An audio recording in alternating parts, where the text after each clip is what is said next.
একটি বিশেষ গুরুত্বপূর্ণ সতর্কবার্তা আমার বাংলার সমস্ত ভাই বন্ধু এবং আমার মা বোনেদের উদ্দেশ্যে। বন্ধুরা, আগামী 2 দিন পরে অর্থাৎ 23শে এপ্রিল এবং 29শে এপ্রিল আমাদের বাংলায় বিধানসভা নির্বাচন রয়েছে।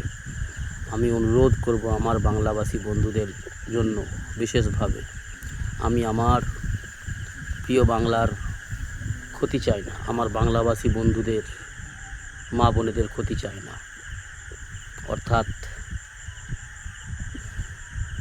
যেই সরকারের অধীনে আমরা সুস্থ রয়েছি, শান্তিতে রয়েছি, নিজ নিজ পরিবার পরিজনদেরকে নিয়ে, সেই সরকারকেই আমরা অব্যাহত রাখতে চাই। আর বিজেপি, আরএসএস, এই মোদি আর যোগীর যে দল, এরা হচ্ছে ভোগীদের দল। এরা আমাদের বাংলার রূপবতী ও গুণবতী মা বোনেদের ভোগ করতে চাই। অর্থাৎ এরা আমাদের ভারতবর্ষের বিভিন্ন রাজ্যে রূপবতী গুণবতী মেয়েদেরকে ভোগ করছে, তাদের উপর জুলুম করছে, অন্যায় করছে, রেপ করছে, শাসন করছে, শোধন করছে। আর ওরা আমাদের পশ্চিম বাংলার রূপবতী গুণবতী মা বোনেদের উপর ওদের নজর রয়েছে।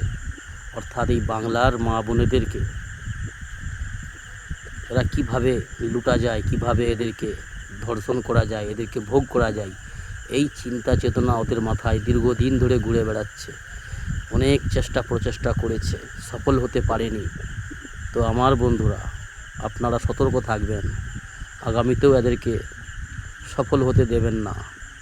এরা কিন্তু মানব বিদ্বেষী, এরা হচ্ছে ভোগীদের দল, এরা হচ্ছে সমাজদ্রোহ, দেশদ্রোহ, এবং এরা হচ্ছে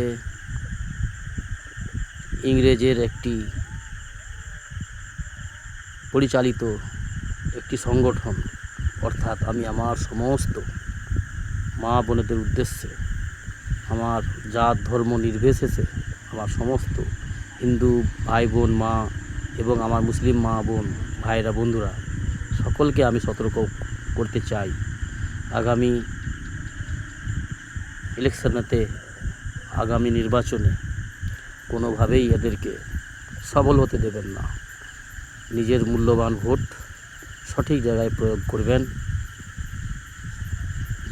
যে সরকার বাংলার জন্য অনেক উন্নয়ন করেছে, অনেক কাজ করেছে, বাংলার মা বোনেদের সম্মানের রক্ষা করেছে, বিভিন্নভাবে সুবিধা দিয়ে, সম্মান দিয়ে শান্তির সংসার করার সুযোগ করে দিয়েছে, সেই সরকার অর্থাৎ টিএমসি ব্যতীত অন্য কোনো প্রার্থীকে, অন্য কোনো দলকে, অন্য কোনো চিহ্নে নিজেদের মূল্যবান ভোট প্রয়োগ করবেন না।